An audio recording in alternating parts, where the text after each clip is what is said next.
There you go. We're back on the iPad tonight, guys. Fanny's in straight away. Boom. So, yeah, we're testing the iPad out. Good evening. Tony Rossi is in the house. He's jumped straight in. Hello, Fanny.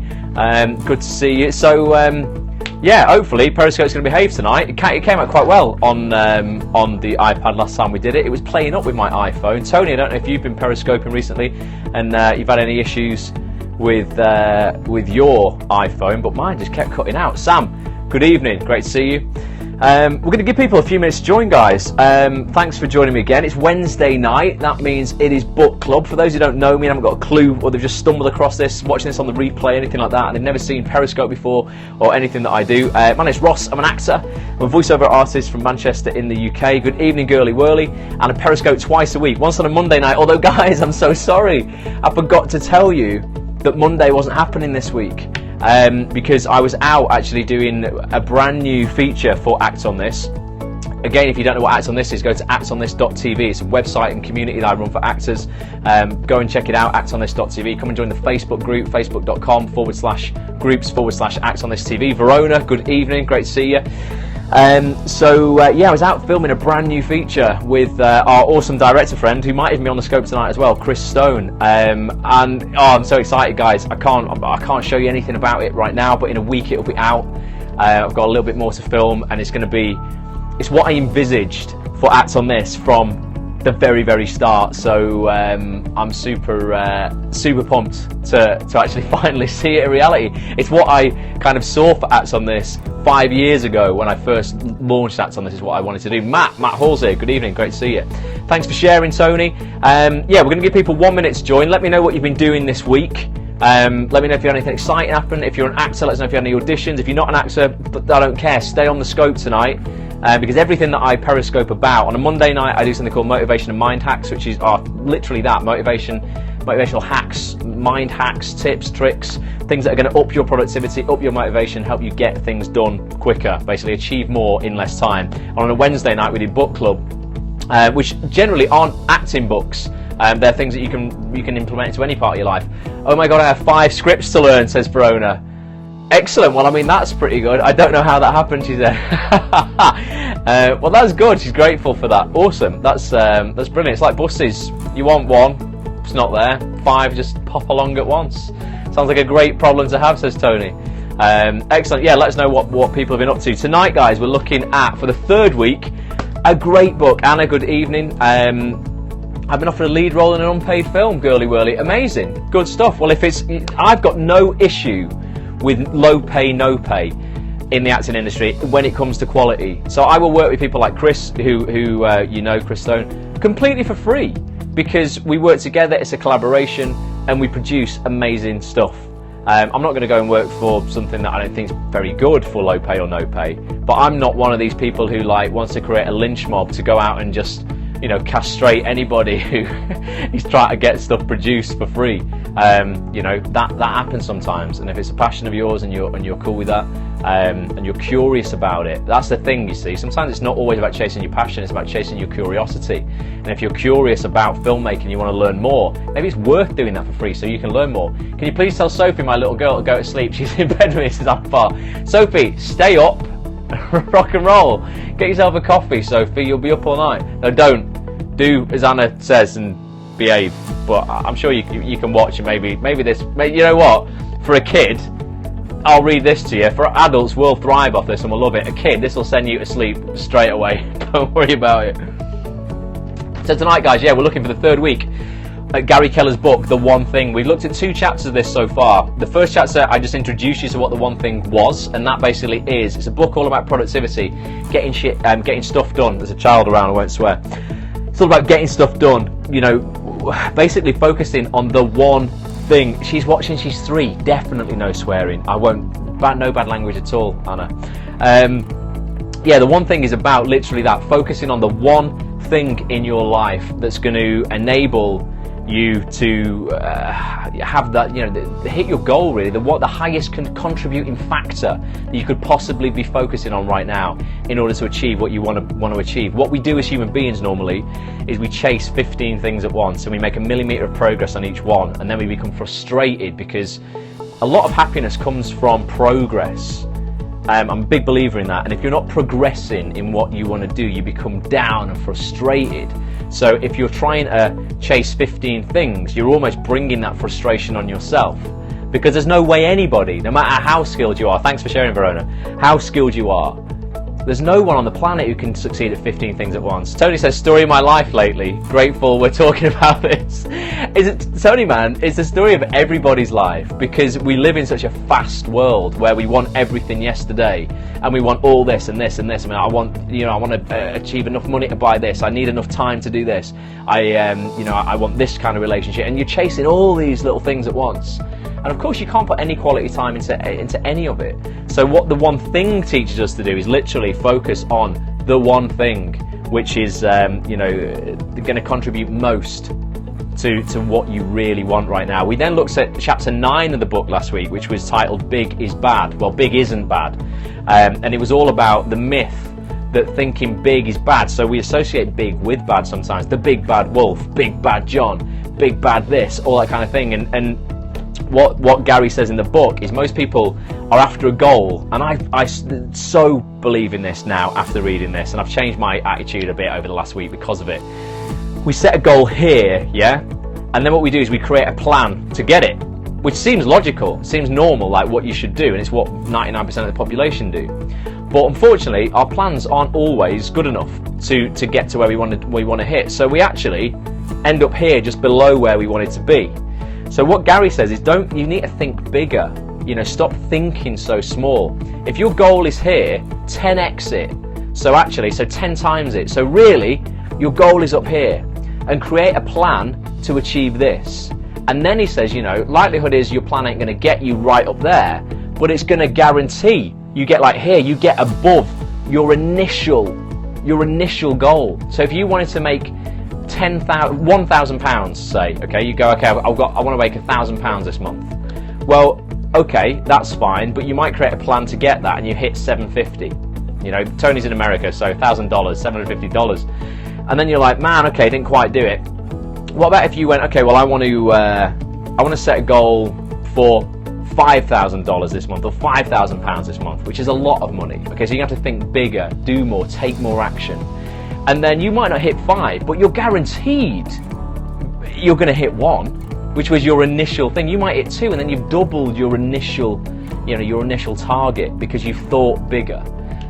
So that was a great chapter to read. And then this week, looking at a part of the book which is all about focus. Who struggles with focus? The whole book's about focus ultimately, but even when you've figured out the one thing that you've got to do, let me know, who struggles with actually focusing even on that one thing when they know that's the thing they should be doing? I struggled tonight. I've had one of those days where I've been running around everywhere. Anna's got ADHD. She needs some focus, then, Anna, definitely. I had one of those things today where, you're running around doing a lot of little things. I did a great voiceover job today, actually, which was quite nice.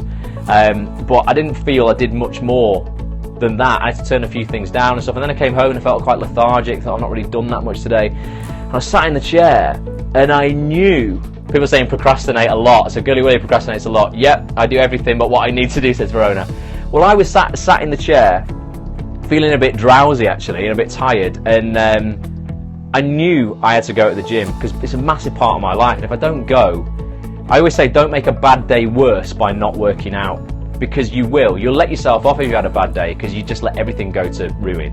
But you'll feel even worse if exercise is part of your routine. If it's not, you probably won't miss it. I would suggest you get it as part of your routine, because it will work wonders for your life. But I was like, I know I've got to go to the gym, but I couldn't focus on it at all. I was like, I just want to focus on anything else that isn't that. But I dragged my backside after an hour of procrastination, Girly Whirly, so I'm with you on that, thinking of all the other things that I should be doing as opposed to working out. And I went to the gym, and I just got back 20 minutes ago, and I feel great. Fanny says when she's got something in her mind, she's like a Rottweiler, she won't let it go. Well, that's great. That's really, really good as well. But sometimes, yeah, I lose a bit of focus sometimes, even when I know what the thing is that I've got to do. So this chapter is all about focus, and it actually is based around one question called the focusing question. And I'm going to read, actually, it's quite a long chapter, but I've kind of highlighted the bits that I want to read to you. Probably going to be 20 minutes, 25 minutes reading this. And it is very simple, the concept, but I think it's almost too simple that we all know it, but we don't give it the weight that actually this deserves, and we don't give it the kudos, asking ourselves this question. And I think we think it's so simple, we probably don't even ask this question to ourselves when we really, really should. Are we all ready? Are you settled in? And shall we begin? Give me some hearts.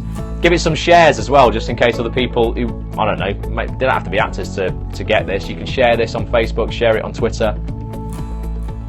The hearts are coming through. Boom. Verona's invited her followers. Thank you, Verona. Yeah, and people might discover this. Girly Whirly, thank you very much. Hopefully we won't attract the... I remember that night when we had 500 trolls on, who were all like commenting. Everything got completely lost, but I think we dealt with them quite well. So it starts off again, as always. Sophie is now asleep, so you can now swear. Well, for the good of grace, I won't, and I'll try not to anyway. I told you my Periscope would put a kid to sleep. Don't worry about it. Starts off with a quote, as it always does. Every chapter Gary writes starts with a quote, and he says, "There is an art to clearing away the clutter and focusing on what matters most. It's simple and it's transferable. It just requires the courage to take a different approach." And we're gonna look at what that different approach is now. So Gary says, on June the 23rd, 1885, fair whack ago, isn't it? In the town of Pittsburgh, Pennsylvania, Andrew Carnegie, and we spoke about Andrew Carnegie in another book club because he was the inspiration behind Napoleon Hill's Think and Grow Rich. If you ain't seen it, get that book. I know Sam says, didn't even start the book and you put her to sleep. I know. So in Pennsylvania, 1885, Andrew Carnegie addressed the students of the Curry Commercial College. Chris, someone is here. Good evening. This was at the height of his business success. Andrew Carnegie, a massive, one of the world's first billionaires. He was a steel magnate. The Carnegie Steel Company was the largest and most profitable industrial enterprise in the world. Carnegie would later become the second richest man in history after John D. Rockefeller. In Carnegie's talk entitled The Road to Business Success, he discussed his life as a successful business person and gave this advice. So this is almost transcribed directly from what Andrew Carnegie said. He says, "And here is the prime condition of success, the great secret. Concentrate your energy, thoughts, and capital exclusively upon the business in which you are engaged.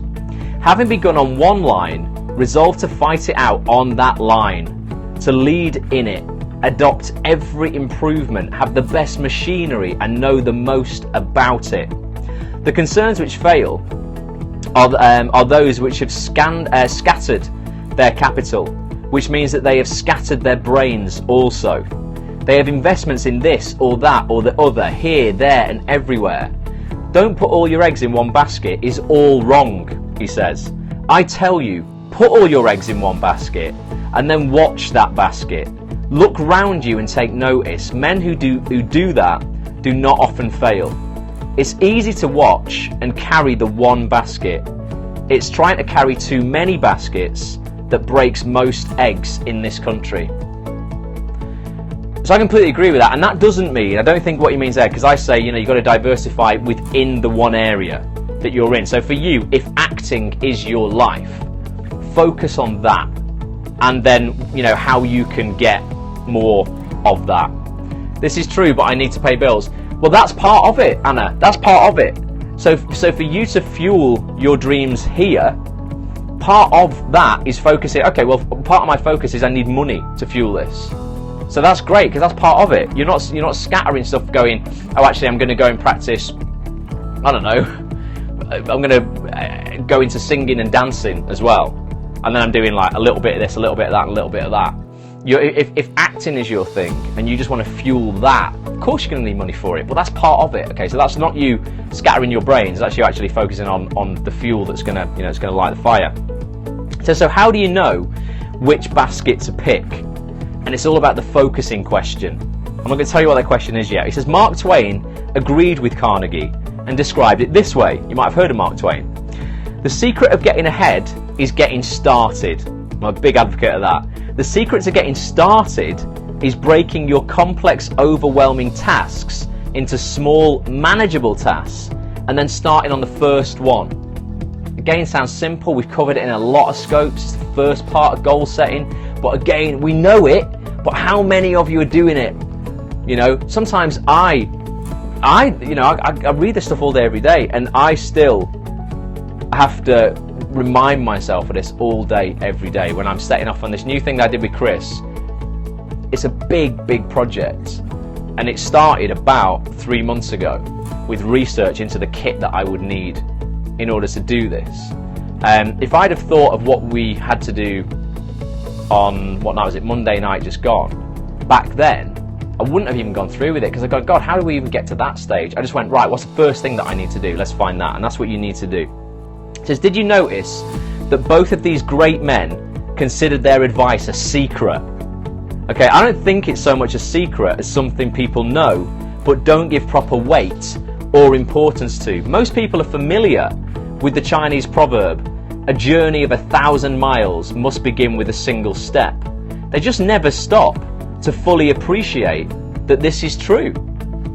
Okay, then the wrong first steps begin a journey that could end as far as 2,000 miles from where they want to be. The focusing question helps you keep your first step from being a misstep. So that's really important. Yes, the 1,000-mile journey does start with one step, but you've got to make sure that that one step is at least in the right direction. You're boarding the right, the right plane or whatever. So he says, Voltaire once wrote, "Judge a man by his questions rather than his answers." And this is an interesting way. Notice this with other people around you. Don't just take notice of their answers to questions. Take notice of the questions they are asking in life. You have no idea how much I'm nodding in agreement with all this, says Fanny. Great, Fanny, that's really good then. Sir Francis Bacon added, a prudent question is one half of wisdom. Gandhi concluded that the power to question is the basis of all human progress. Great questions are clearly the quickest path to great answers. Okay, so you've got to start asking yourself better questions. Ultimately, you're going to get better answers. You're going to raise your standards and live a better life. Gary says, I first became aware of the power of questions as a young man. I read a poem that affected me profoundly, and I've carried it with me ever since. I'm going to read you this now. And this, I did a podcast on this on iTunes. I release a podcast every Friday called 5 to Thrive. It's the Act on This TV podcast. Search for it on iTunes, listen to it. But this sums it up. One of the episodes I did. It's a poem called My Wage, and it starts with this. You might have heard it. I bargained with life for a penny, and life would pay no more. However, I begged at evening when I counted my scanty store. For life is just an employer. He gives you what you ask. But once you have set the wages, why, you must bear the task. I worked for a menial's hire, only to learn dismayed that any wage I had asked of life, life would have willingly paid. Give me some hearts if you like that. And that's the thing I ask people all the time. What are you asking for? Are you asking for that penny? Or, are you asking for what you really think you deserve? If a homeless person stops you on the street, and says, have you got 20 pence? You'll probably get given 20 pence. But if it had asked you for £1, 5 times that, the likelihood is you'd have probably given him £1. The thing is, he only asked for 20p. So what are you asking life for? And what are you asking from your career? Do you really believe you deserve to have the best, to have the biggest? Are you thinking big, like we discussed last week? Or are you still thinking small, because really you think, oh, maybe little old me doesn't deserve that? Of course you do. Start thinking bigger and start asking for more. The last 2 lines deserve repeating. Any wage I had asked of life, life would have willingly paid. Gary says it's one of the most empowering moments of my life when he came to realise that life is a question and how we live is our answer. How we phrase the questions we ask ourselves determines the answers that eventually become our life. This comes down to self-worth, and we value it. Yeah, it does, Fanny. It really does come down to self-worth. Don't think that other people deserve all the lovely trimmings and trappings of life, yet you don't. Because likelihood is you're just exactly the same as those people who've already got what you want, you know, but you need to start asking for more from your life. So what's the focusing question? The chapter goes on to tease you all about it, and you're reading every paragraph going, Gary, you need to tell me what it is. But I'm just going to tell you because we don't have time to do that. But if you want to get the book, you should get it from Amazon. If you're watching the replay, click the link below the video and it'll take you straight through to Amazon. You'll be able to buy it. So I'm going to tell you what the focusing question is now, and then we're going to discuss it further in the chapter. The focusing question is very simple, guys. It's not revolutionary. This is going to sound very straightforward, but I want you to be honest with me if you've asked yourself this question in the last year. This exact question. And the question is, what's the one thing I can do such that by doing it, everything else will be easier or unnecessary? So what's the one thing that I can do such that by doing it, everything else will be easier or unnecessary? I'm seeing all the hearts coming through, but have you asked yourself that question? That exact question? Or have you asked yourself something much more general than that, like, oh God, how can I get myself out of this? Oh, I don't know what to do about this. Fanny says yes, absolutely. Because it is about finding. Remember we said in week 1 of this book, we looked at the domino effect. I have asked this. I keep getting distracted, says Tony. Well, I'm going to talk about this because it really feeds into the domino effect. So we looked at the domino effect in week 1, and that's a physics-based effect. Can you repeat? Says Chris. I can repeat, absolutely. What's the one thing, this is the question you have to ask yourself, Chris, what's the one thing I can do such that by doing it, everything else will be easier or unnecessary? Write it down if you have to, because this is super valuable, super valuable. Whenever you need clarity and you get stuck and you're procrastinating, you don't know what thing to do, you might have 5 things on your plate and you're like, oh my goodness, what thing do I tackle first? Ask yourself this question, what's the one thing I can do such that by doing it, everything else will be easier or unnecessary? And the domino effect, I teach a lot of people about goal setting, and I would call this the push goal if we were goal setting as well. It's a thing that starts the chain off. Are we talking in the grand scheme of things? Well, Fanny, no problem, Chris. So Fanny's asked, are we talking about the grand scheme of things? Well, this applies to 2 parts of your life that we're going to look at now. One is what's the thing that I can do right now, and then what's the thing that I can do overall. So it's a 2-parter, and we're going to go into that. But the domino effect, just to be clear before we move on, because you'll understand it better, is a physics-based thing, and that is true. You can test this with dominoes if you want, but by knocking over a domino of say like a centimetre tall, it has the kinetic power to knock the next domino over. It can be 1.5 times bigger. So that would be, so a 1.5 centimetre domino could knock over a domino of 2.25 centimetres, which could then go on to something that's 1.5 bigger than it. It scales ridiculously, so that you can end up knocking down like the Eiffel Tower, which can knock down the Leaning Tower of Pisa, which could eventually knock down Mount Everest, which could knock down the distance between the Earth and the Moon. Stuff like that. It's a phenomenal kind of process, but it shows you need to knock over that first domino to get your momentum going. So it's a great question, Fanny, about, are you talking about the one thing, is in like the small things right now, which might be the one thing for you, might be getting the washing and ironing done, so that's out your hair, so you can then go on and focus on the thing that is a bigger picture, or you're thinking about the big thing that will help you attain the ultimate goal. So let's look at it. So Gary says it leads you to the first domino. So that's what we just spoke about. So let's look at the anatomy of the question. The focusing question collapses all possible questions into one. What's the one thing I can do, and that's the first part of it, such that by doing it is the second part of it, that everything else will be easier or unnecessary is the third part. So let's look at part 1. What's the one thing I can do? So this sparks focused action. What's the one thing tells you the answer, like a jigsaw, Anna says, exactly. The one thing tells you the answer will be one thing versus many. It forces you towards something specific. It tells you right up front that although you may consider many options, you need to take this seriously, because you don't get 2, 3, 4 or more. You can't hedge your bet. You're allowed to pick one thing and one thing only.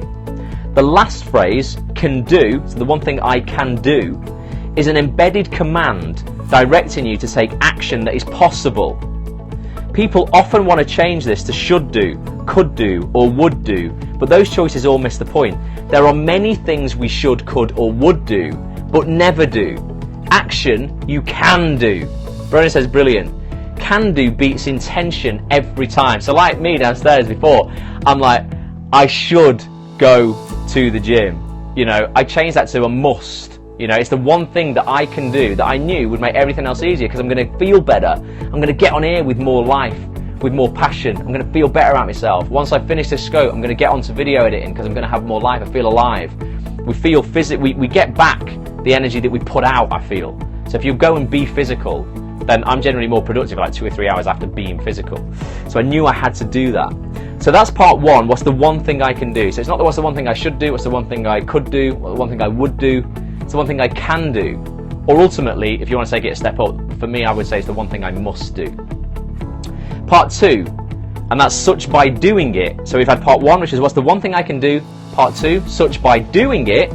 This tells you there's criterion your answer must meet. It's the bridge between just doing something and doing something for a specific purpose.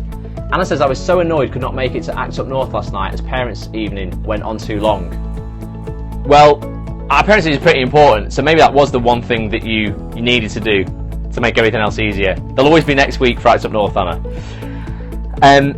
So yeah, this tells you there's criterion your answer must meet. It's the bridge between just doing something and doing something for a specific purpose, such that by doing it, lets you know you're going to have to dig deep, because when you do this one thing, something else is going to happen. Okay, so that's really important. You know, by doing this one thing, you're going to have to dig deep because something else is going to happen. This is going to be the thing that propels you forward. So you choose the one thing, first of all, that you can do or you must do, so by doing it is going to lead to something else, which is part three. And that something else is that everything else will be easier or unnecessary. And I love the last part of that one, unnecessary. There's been things that I've implemented in my life that have meant by doing one thing, I could actually discard 3 things that I had been doing up until that point. Sometimes, you know, technology or software for me, running websites and stuff, is like that. Sometimes I'm like, right, okay, well, I use 3 solutions to achieve a goal. Actually, if I buy this software, it combines all 3. I can buy this, but by doing that, I can get rid of these other 3 things. They become unnecessary. Fanny says, much experience of this. Brilliant. So part 3, everything else will be easier or unnecessary. Archimedes said, give me a lever long enough and I could move the world. And that's exactly what this last part tells you to find. You've got to find that lever. Everything else will be easier or unnecessary is the ultimate leverage test. It tells you when you found the first domino. It tells you when you found the first domino. It says that when you do this one thing, everything else you could do to accomplish your goal will now be either doable with less effort or no longer even necessary. Most people struggle to comprehend how many things don't need to be done. Maybe that's you. If they would just start by doing the right thing. Okay, that's interesting. In effect, this qualifier seeks to declutter your life by asking you to put on blinders, or blinkers we would say in the UK. This elevates the answer's potential to change your life by doing the leveraged thing and avoiding distractions. So it's getting yourself blinkered. I'm blinkered naturally because I've got no peripheral vision because of the eye condition I've got, so that's fine. But it's putting on these blinkers if you're not blinkered already. Focusing on that thing, that lever, you know, and like it says, Archimedes said, give me a lever long enough I can move the world. Have you ever done that when you've been trying to turn a bowl? If you've got a little spanner, you try to turn it, you've got no leverage. It's much, oh guys, you've just fallen over. With me, bear with me. Yes, amazing. Right, okay, what was I last saying then? Just panic, you all just fell over. We've been here the whole time. Well, that's good, I'm glad you're still there, guys. I thought I'm going to have to start this scope again. Don't worry, keep talking, we're listening, says Chris. Amazing. So, yeah, where was I up to? Let's just go back to here. So most people, last thing you said was the Archimedes quote. Okay. Oh yeah, no, I was talking about leveraging, wasn't it? That's what I was talking about. So yeah, small spanner. Cheers, Verona. So yeah, if you've ever tried to turn a bolt, you know, with a small spanner. Oh, till that nudge then, put that back on. Balancing you guys on a book. it's very difficult. Whereas if you get a long spanner, you can put all your weight on it, and it's just so much easier to turn, to turn that ball. So it's about finding that leverage in your life. He says most people struggle to comprehend how many things that need to be done. And then we spoke about the blinkers thing. The focusing question asks you to find the first domino and focus on it exclusively until you knock it over. And that's the key, focusing on it exclusively until you knock over that first domino, which is going to set you up to knock over a domino 1.5 times the size of that initial one. It says once you've done that, you'll discover a line of dominoes behind it, either ready to fall or already down. You guys were already down as my iPad fell over. So we're going to look at some big ideas. Okay, these are the takeaway points from this chapter. It's only like a page and a half left that I'll read you guys. But it's going to fill in some of the things that I couldn't read you previously in the chapter. But like I say, get the book. It's £6. You can read the rest of it. So the first big idea, guys, that we've already covered is great questions are the path to great answers. Okay, the focusing question is a great question designed to find a great answer. It will help you find the first domino for your job, your business, or any other area in which you want to achieve extraordinary results. Number 2, the focusing question is a double duty question. Did you study mindset and positivity before you left game, Ross? Literally, I'll talk about that in a second, Fanny. Yeah, literally, it was a thing that got me out of working in that hellhole. So the focusing question is a double duty question. Okay, it comes in 2 forms. That's what you asked before, Fanny. Big picture and small focus. One is about finding the right direction in life, and the other is about finding the right action now. So that's the difference. So you can go, what's the one thing that I need in my life? The big picture, whether it's your acting career, whatever it is that you do, it could be anything. And then what's the one thing that I can do right now that's going to make everything else easier to get there?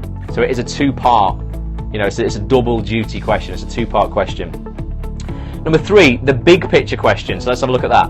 What's my one thing? Okay, so this is the big picture. Baby steps leading to giant leaps, says Fanny. Exactly. Use it to develop a vision for your life and the direction for your career or company. It's your strategic compass. It also works when considering what you want to master, what you want to give to others and your community, and how you want to be remembered. It keeps your relationships with friends, family and colleagues in perspective and your daily actions on track. So that's the big picture part of it, okay? So the big picture is your strategic compass. It's the thing that's going to keep you on track. The small focus part of the question, what's the one thing right now? Use this when you first wake up and throughout the day. It keeps you focused on your most important work, and whenever you need it, helps you find the levered action or first domino in any activity. The small focus question prepares you for the most productive work week possible. It's effective in your personal life too, keeps you attentive to your most important immediate needs, as well as those of the most important people in your life. Okay, he finishes with this. Extraordinary results come from asking the focusing question. It's how you'll plot your course through life and business, and how you'll make the best progress on your most important work.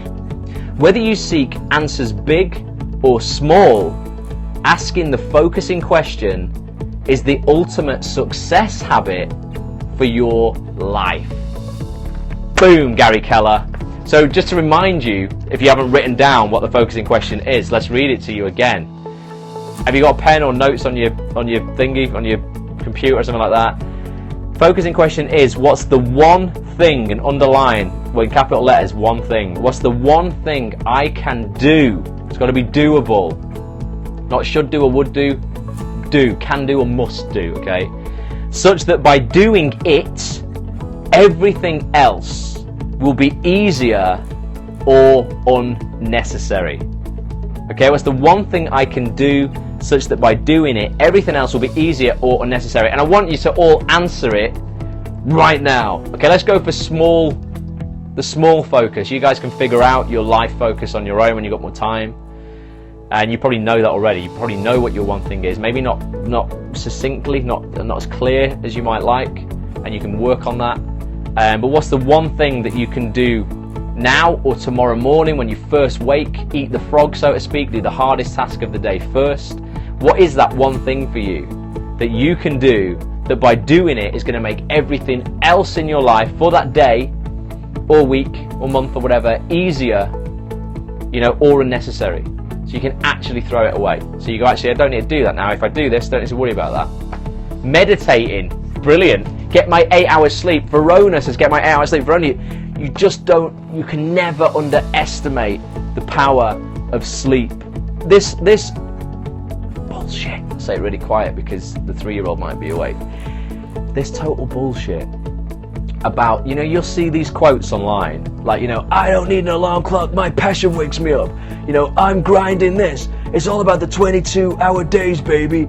All this kind of stuff is all absolute nonsense. You show me a man or woman who gets less than, I would say, 7 hours sleep a night, who is in great health. You would just show me one, because I don't think there is one. Gym 4 or 5 days a week, that's fine. Gym is fine, yeah, absolutely awesome. Gym is great one. I watched an interview with Ariana Huffington of the Huffington Post, one of the biggest websites in the world. And she actually, she said in 2008, I think it was, she had a big awakening. She'd been helping her daughter find a university, going around all the universities in America, going, do you want to go to this one, open days, do you want to see this, do you want to see that? And she's a bit of a workaholic, but the deal was that her mum, so Ariana wouldn't have a BlackBerry on her. BlackBerry back then, no one had iPhones. Wouldn't have a BlackBerry on her throughout the day when they were going around the universities. And then at night time, when her daughter had gone to bed, then she would begin work. So she was starting work at like 11 o'clock at night. She was going to bed at 4 a.m. She's getting up at like 8 a.m. She was operating on 4 hours sleep, 5 hours sleep a night. And one day, she said she was absolutely exhausted. She was stood in her office. She completely blacked out. She woke up in a pool of her own blood. She'd fallen, fainted with exhaustion. She'd cracked her cheek off the corner of her desk. She'd broken her cheekbone. If it had been a few centimeters off, it hit her in the temple. She could have killed herself because of lack of sleep. So these people who are like, oh man, you don't need sleep, sleeping's cheating, it's nonsense. They're getting their sleep, trust me. They're just putting this out on Instagram to go, oh, look at me, I'm so great. No, you're not.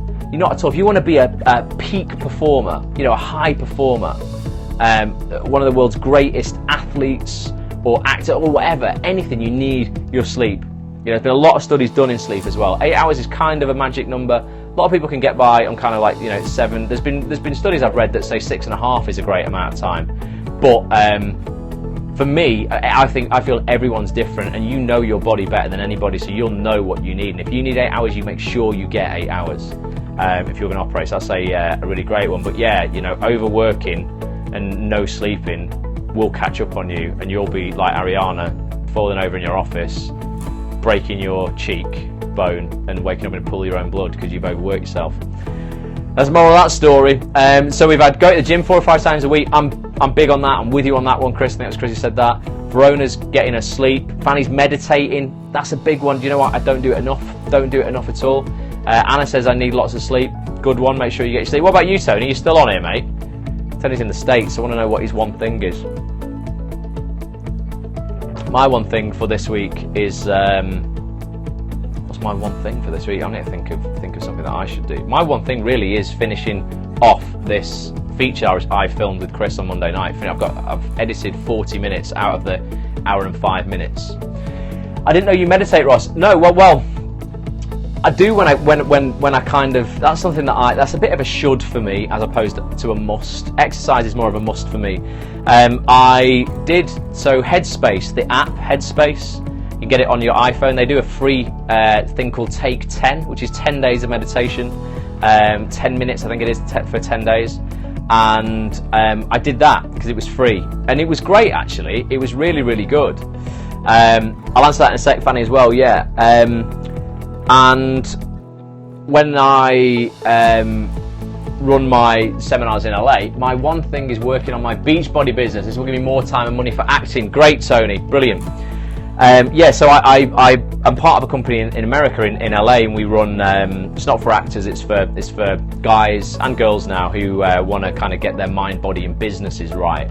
And we do a lot of meditation out there, and we get some of LA's kind of most qualified, meditation instructors in, and to work with the groups of people that we run these seminars with. And that's brilliant because it's super focused, and I'm there to do that ultimately. I'm not there to do anything else. Sometimes for me in the real world,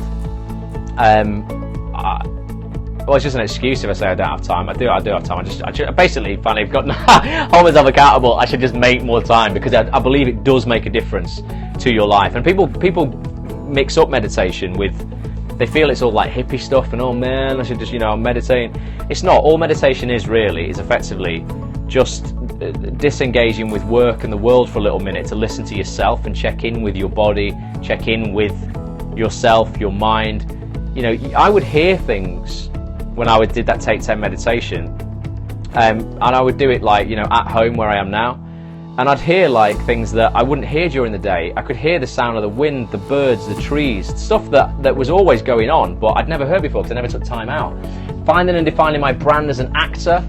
That's a good one. That's a good one, Chris. But you need to, I would go even more specific than that. So I would go, what's the one thing I need to do in order to do that? I love the Buddhist Center in Leeds, says Anna. But yeah, meditation's powerful, I think, and becoming bigger and bigger, isn't it? In terms, in America it's huge. Over here it's getting bigger. In the UK, I think it'll just be something that we all do eventually in a few years' time.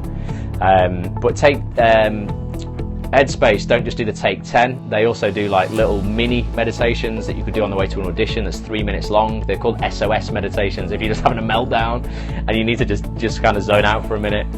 They're really cool. So check out Headspace if people have never done any meditation or don't think that it's for them.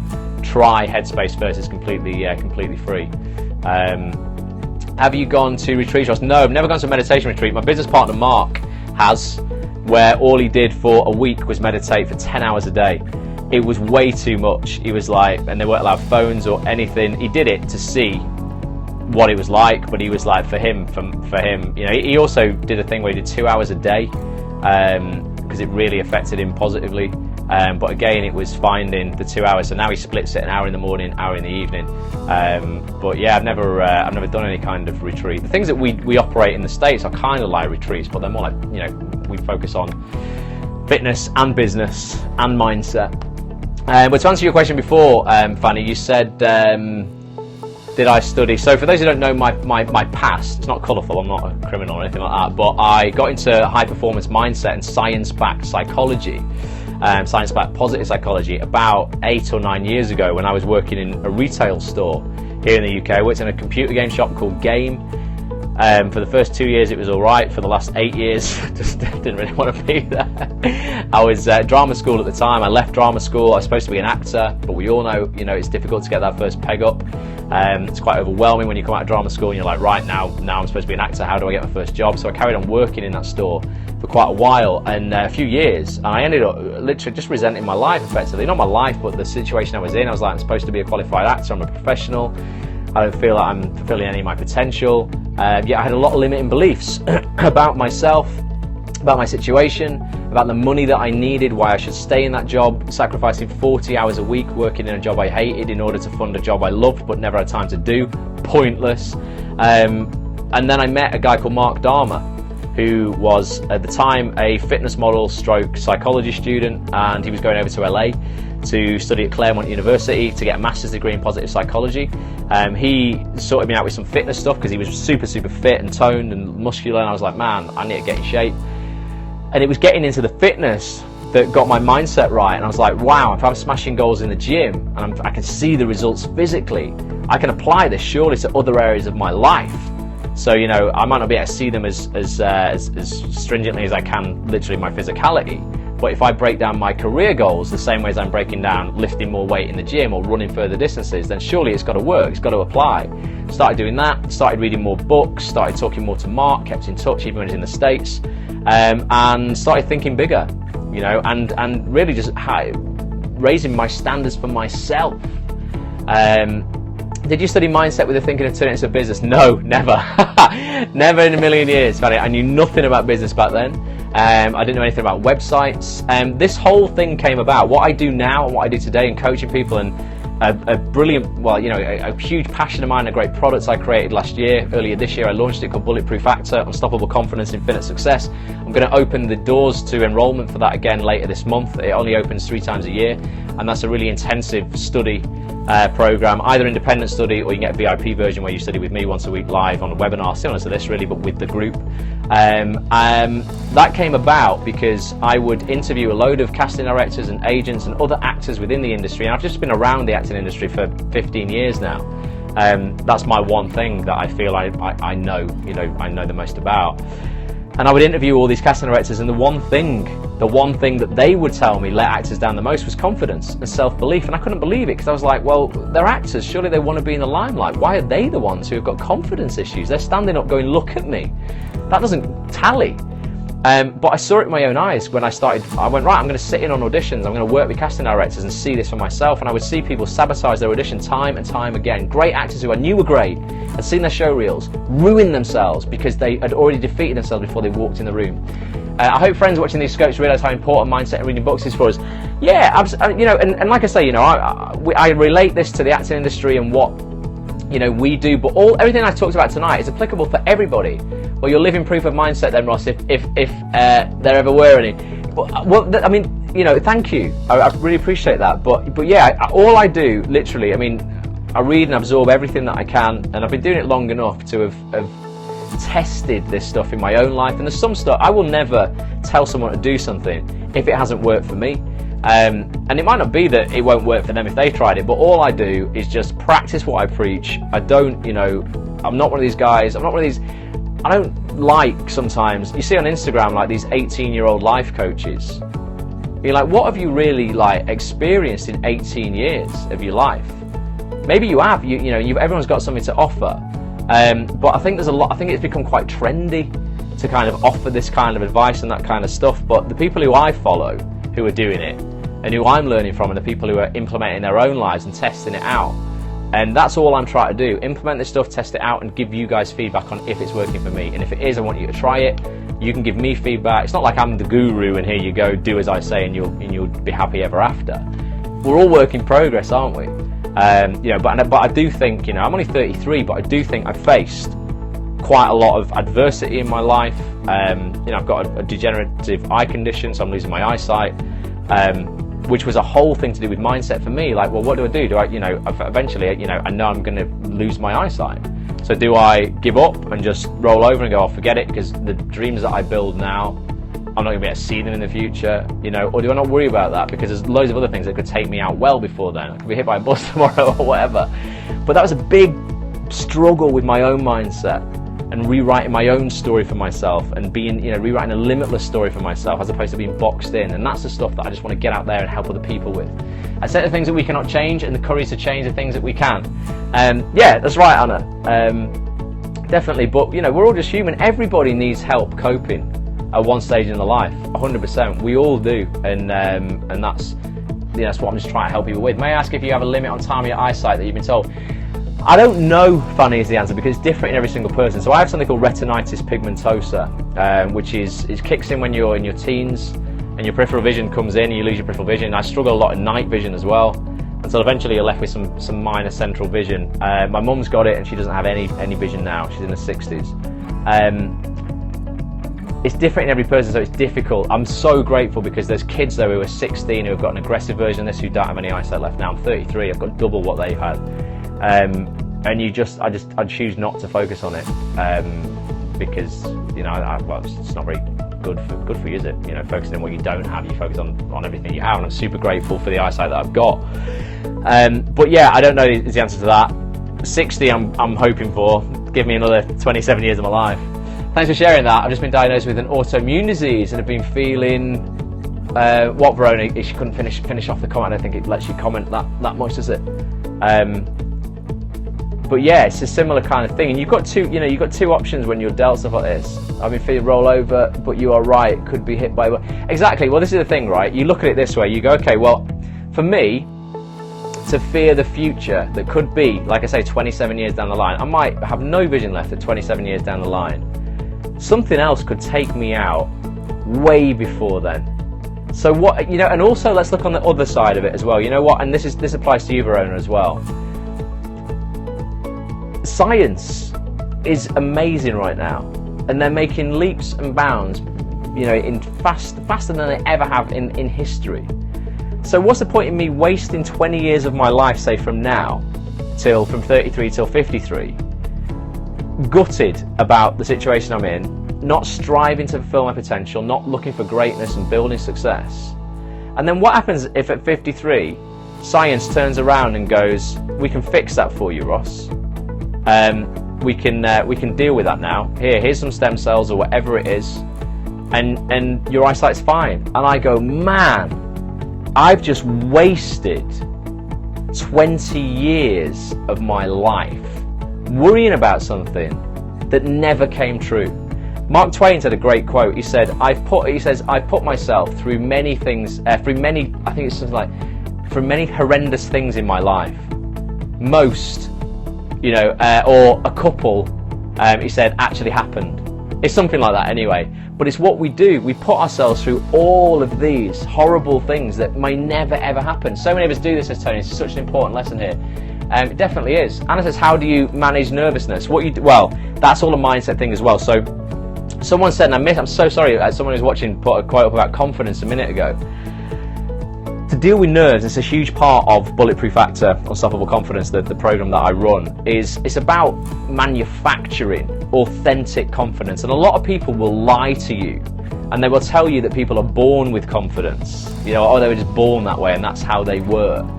And you're not born with confidence. And you can absolutely manufacture authentic confidence through 3 ingredients. And they are courage, commitment, and capability. They have to go in that order. You can't have capability without commitment. You can't have commitment without courage in the first place. So to get over nerves, you need to develop. We're most nervous when we feel we are least accomplished in what we're going to do. So you know what it's like if you're about to sit an exam and you've done all the revision. You might be a little bit nervous, but really you're like, right, come on, let's do this, let's nail it. If you walk into an exam and you've done no revision, you're just quivering wreck. You're like, I know I'm going to fail at this. I'm not prepared, I'm not prepared, I'm not prepared. So the first thing to do would be to prepare and get that capability. So you do that by taking the courage initially to get involved with whatever you want to do. Through the courage to start, you develop the commitment to it and you commit to getting better at it. And only through hard work and commitment will you develop the capability, which is going to give you ultimately that confidence when you walk in the room. There's lots of hacks around this though. The course that I teach, super in depth. I mean, these are some of the workbooks for it. So it's coming back out in the end of this month. So that you get 5 workbooks with this, 33 video lessons and live training with me.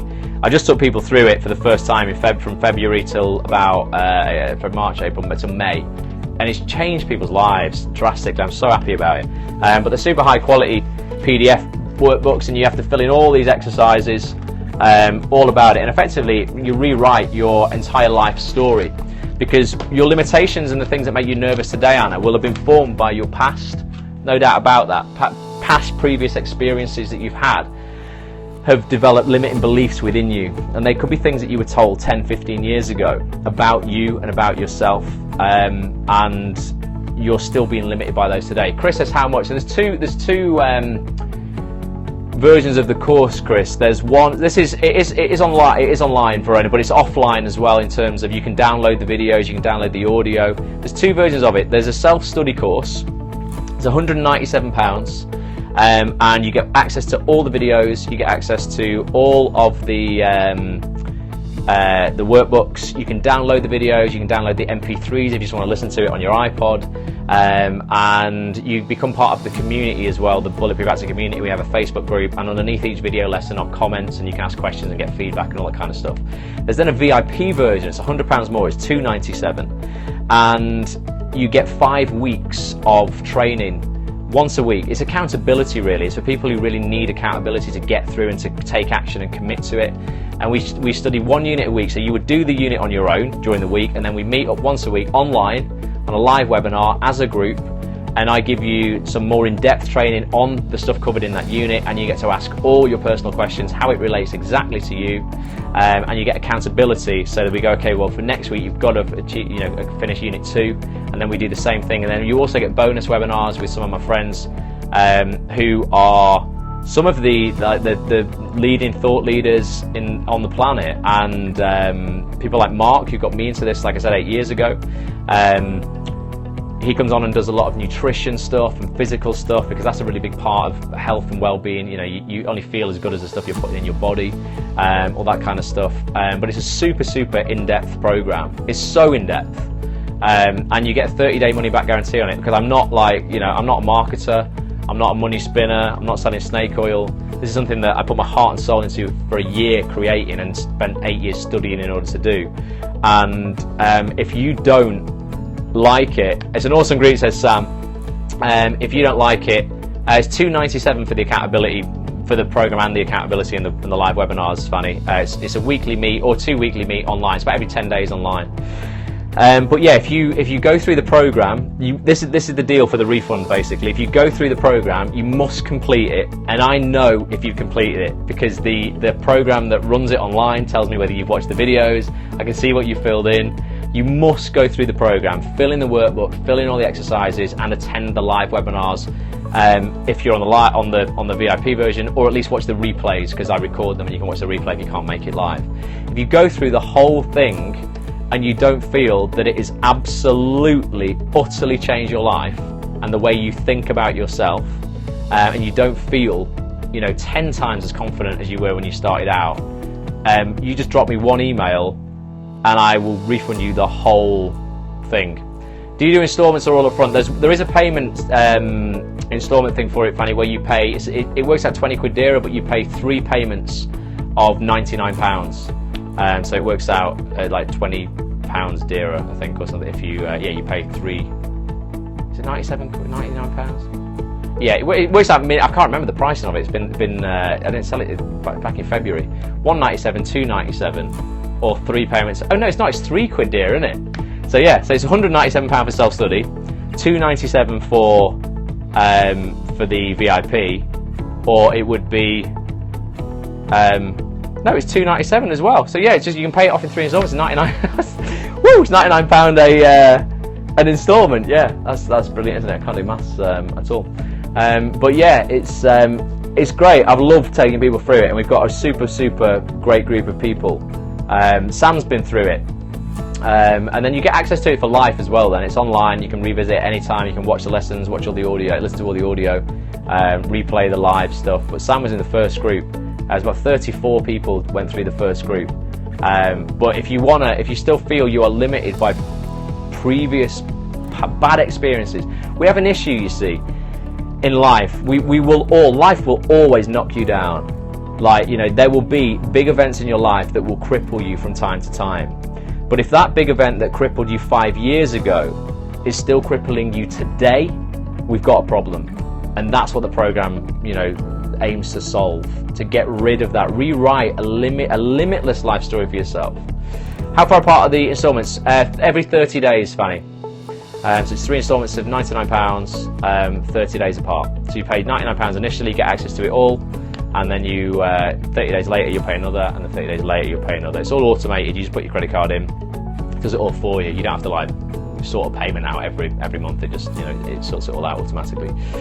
But I'm going to be releasing some promo videos for that at the end of this month, early July, and then the program will open for registration for 7 days, and then it closes again, and then it goes away for. It'd probably be the end of the year when I would launch it again, maybe like December time. So it really is it's not a marketing thing when I say it goes away. It did go away back in February, and no one's been allowed on it since, because of the live nature of it in the training, when you have to attend live.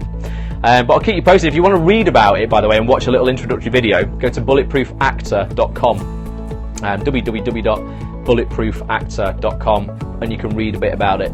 On there as well. You can see the kind of stuff that you get. But I love it. It's amazing. It's so good. And the great thing about having the second group going through it is you're going to come and join the Facebook group with the first group who have already been through it, and we're going to create, you know, a super powerful mastermind there. And there'll be an option for the first group for a nominal fee to come and join the live training of the second group. So you can, you know, if you want to refresh, you know, or you want to kind of, you know, interact more, you know, get more accountability, then those guys will be able to join the live webinars as well on this intake. So that's it, guys. Bit of a random kind of diversion there, but ultimately, what's the best advice you have to get out of your comfort zone before getting stuck in it? Oh, you know, well, my best piece of advice, Chris, is this, and that is, it's one phrase effectively that I have to remind myself of all the time, and that is, done is better than perfect. Okay, done is better than perfect. So many people don't want to do stuff or put themselves out there until it's perfect. They want the perfect headshot. Oh, I can't put my show reel out yet because there's only 2 scenes on it and it's not perfect yet. Bullshit. Put it out there. Done is better than perfect. That would be my my thing, definitely. And ultimately, what's the worst that can happen? You're going to die anyway. just go out and do it. Go out and do it. It really doesn't matter. And the other thing is something Steve Jobs says, which is amazing, which was that, you know, when you realise that all the rules and all of the stuff that's out there that tell you how you live your life or how you should live your life, all those rules were just made up by people who are no better or no cleverer, you know, no bigger, better than you, then that kind of changes everything as well, you know, because you've got to realise that if you're just doing what everyone else is doing, you're only going to have what everybody else has, and if you want more than what everyone else has, you're going to have to do what other people aren't doing, you know. So remember that, and just remember that done is better than perfect. You must just do stuff, because it's never going to be perfect. Just put it out there, and you can always perfect it once it's out there. So that's it for this week, guys. I'll be back on Monday. I don't know what we're going to be talking about. I hope I'll be back on Monday. I've missed the last 2 Mondays because I've been out doing interviews, but Monday night 10 p.m. Tony, for you in the States, it's going to be the regular time in the afternoon. If you are not part of the Facebook group, please come and join. Facebook.com/groups/ActOnThisTV. Do make sure you come and join. Thank you. Cheers, Chris. Thanks for that. Yeah, come and join. Be part of the community, and also check out the site actonthis.tv, which is my main site. You can listen to interviews with fantastic agents, directors, casting directors, read articles, listen to podcasts. There's like nearly 200 hours worth of interviews and media on there for you to consume. Great Scope says, Girly Willy, thank you. Well, cheers for joining us, and thanks for hanging in there when the iPad fell over and I didn't know if I'd lost you. Thanks for putting Sophie to sleep. Yeah, my Periscopes will always put kids to sleep if they're watching. Don't worry about that. But I'll see you Monday, guys, 10 p.m. Be there. If you've got anything in the meantime, just say post it in the Facebook group or tweet me at Ross A. Grant, or you can tweet Act On This as well, which is at ActOnThisTV. But I'll catch up with you soon. Thank you very much. Bulletproofactor.com if you want to read more about it, but like I say, I'll be launching it soon. You can register on bulletproofactor.com with your email address to be one of the first people to find out about the new intake. So if you're interested in joining us for the next intake, please put your email address in there and you'll go into a special list. It's not the regular mail list, it's a specific one for Bulletproof Actor, so do that. Bulletproofactor.com. Scroll down a little bit and put your name and email address in, and I'll be in touch very soon. Have a great one. Enjoy the rest of the week. Remember your one thing that you've got to do tomorrow, the one thing that's going to make everything else easier or unnecessary. Let me know how you get on with that, and I'll catch up with you very soon. Bye for... Oh, wait a minute. There you go. Bye for now. See ya.